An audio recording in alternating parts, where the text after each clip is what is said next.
Hi guys, for today's video nga magluluto ako ng paborito namin, adobong pusit. Ito nga pala mga ingredients.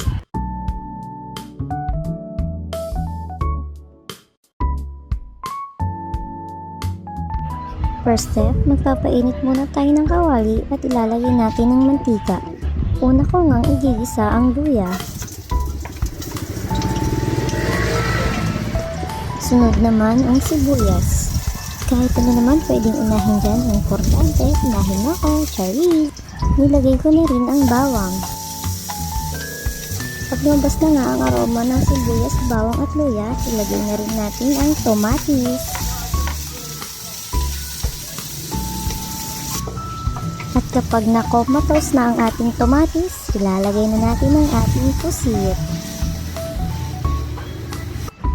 Nilagyan ko na rin dyan ng paminta. More paminta, more fun! Nilagyan ko na rin pala ng Mamacita's oyster sauce. At syempre, bubuhos ko na ang aking toyo dyan. Lalagyan na nga natin ng sabaw yan dahil mahilig kami sa sabaw.